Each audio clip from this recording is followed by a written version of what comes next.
everybody. Welcome to the Fired Up with CJ show. Today we have KamalaDevi McClure, who is here talking about this riveting book, Sex Shamans, True Stories of Sacred Sexuality and Awakening. So welcome. Thank you. Looks like Pleasure. we have a thematic painting behind us. It's beautiful. It's so Thank alive. All you. right, so I wanted to find out some basics. Kamala Devi was featured in the Showtime's docuseries Polyamory.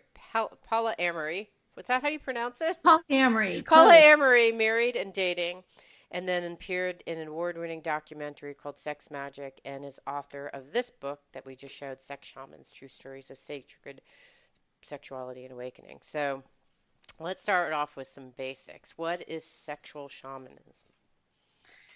Great question. Since it's a emerging new movement and field, it's being defined, as it's interesting because shamanism's been around since the beginning of time, and we typically think of that like the witch doctors and medicine men or women.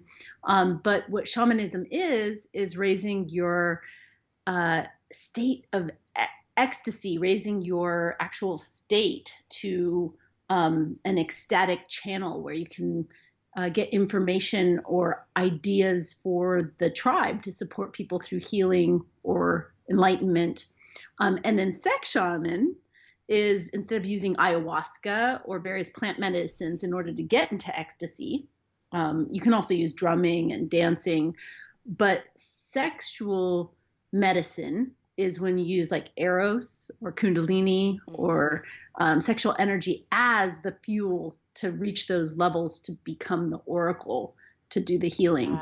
Okay, got it. So instead of plant medicine like ayahuasca, it's using the energy of Shakti itself, or which is, I guess that's a Kundalini yoga word for the Yeah, life you energy. say the life force, Right. exactly. And then in a lot of the traditional shamanism, these are practices that are done within certain indigenous tribes. Are these practices that were done? I know that in India with Tantra they were done, but are there other tribes that had used these practices?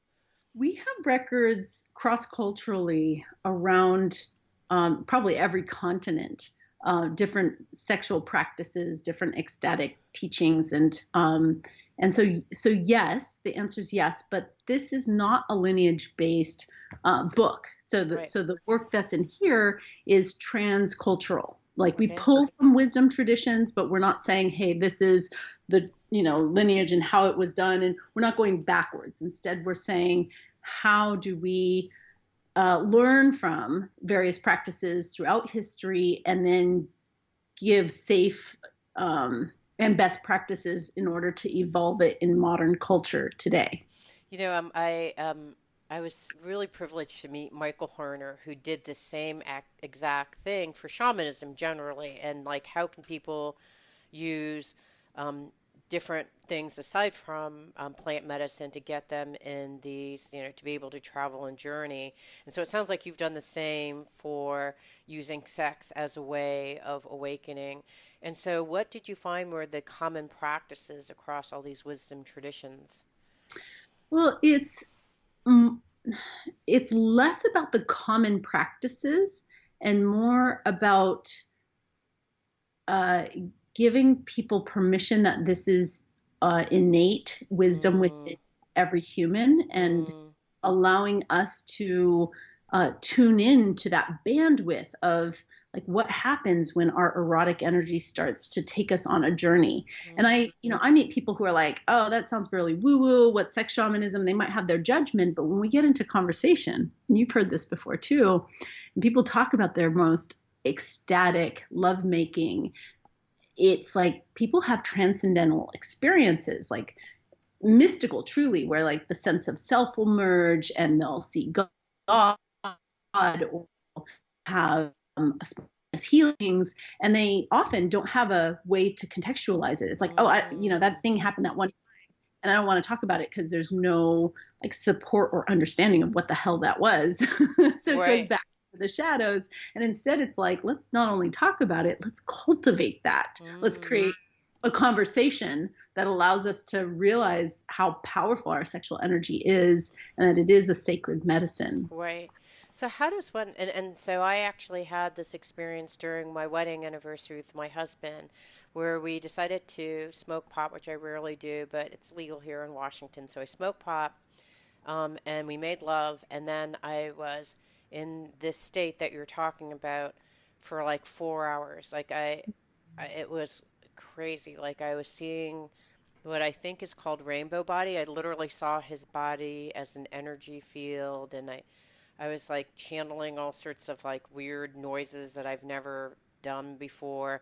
And I was like seeing like white, it was like white light, like it was like a firecrackers in my brain. It was like, and I was like, oh my God. And it Yeah. literally lasted for 4 or 5 hours. It then proceeded to blow out my ability to taste. Mm. And then I did something to my nervous system where I couldn't feel anything with my body. So this was probably too much. Because it wasn't, because of the pot, I think it just came on too quickly. But I think that this is the possibility. Is this where this is going in terms of? Yeah, I'm so grateful that you had are vulnerable enough to share your own direct experience because Yeah. honestly, everybody's had it in different combinations. And you, just as you're describing it, the fireworks, it's like I can see you feeling like, hey, there's pathways in my brain that opened.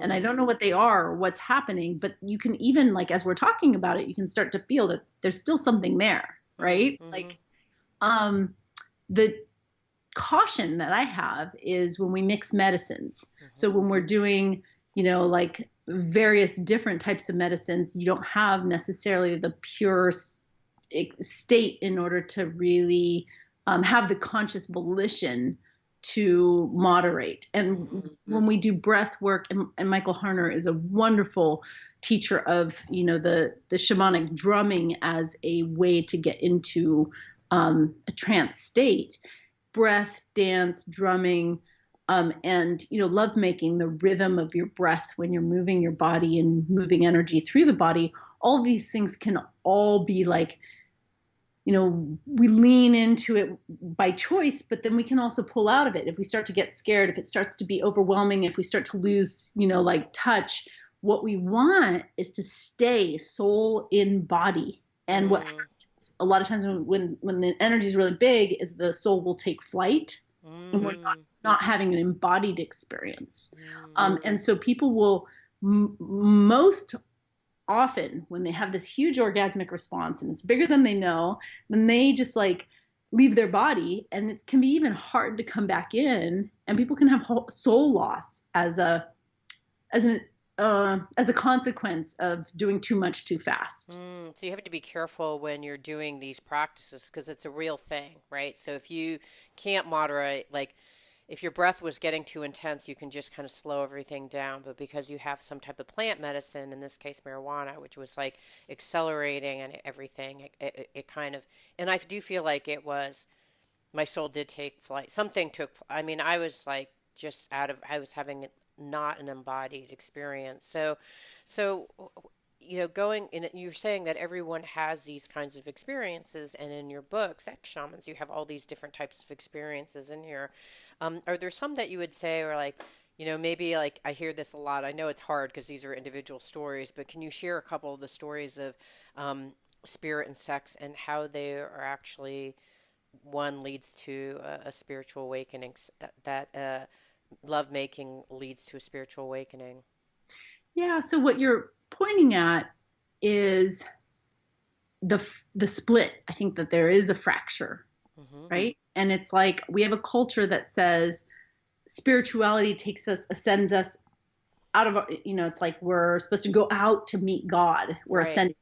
And this is a descending path where it's like we want to bring the soul into the flesh, into the senses, into all the, taste, touch, smell. And then from that place, we can experience God inside our bodies. And I say God with the utmost openness to interpretation, whatever the creative force is within you, whatever you call that higher power. Mm-hmm. Um, but the experience that this is pointing to. So so various authors in this book had very different experiences, Mm-hmm. but the commonality is um, that the body is holy.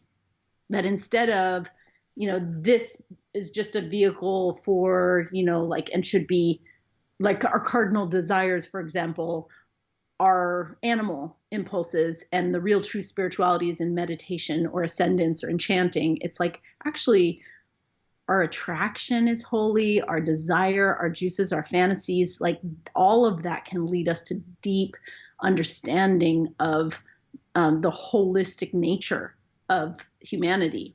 So not just, the human that we are, but that all humans have these libidinal drivers, and that it's not necessary, although we're sometimes scared and shame has been put on in place to keep people in check, it's not so scary.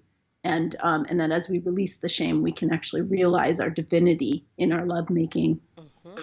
And how has it changed? Like, um, how has this changed? How has learning these practices changed your lovemaking with your husband?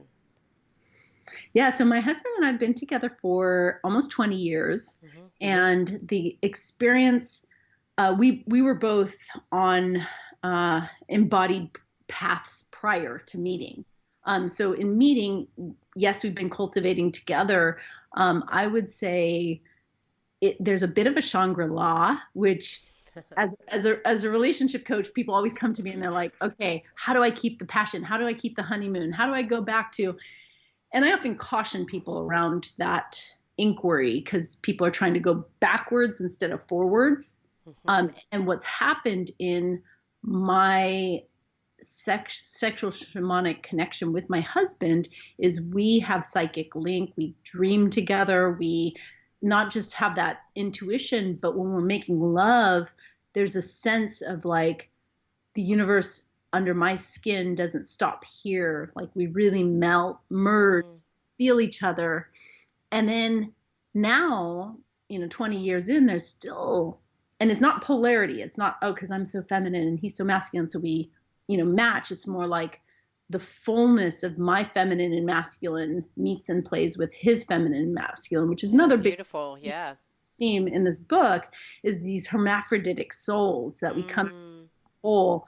And so now our lovemaking is way beyond, like, if I was to go back to our honeymoon and how hot it was back then, which it was, that would be a regression compared Right. to the states and levels that we can attain now. Right. Yeah. Wow. That's beautiful. That's actually a beautiful way of describing it too, where actually you're both helping each other reach your fullness of being, right? To own all parts of yourself, feminine and masculine. That's beautiful.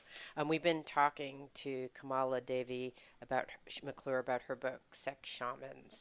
And in the next segment, we're going to be talking a little bit about what I think you alluded to earlier about, which is the shame and the guilt and the fear that we all have, which are some of the impediments for reaching the sexual evolution, or revolution, or both, evolution and revolution that you're looking for.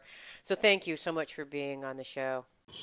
It means so much to me that you're listening to the show. I would love your support in any way by giving me comments below, or to subscribe to the show or share the show with friends. Thank you again for your support. Love and blessings.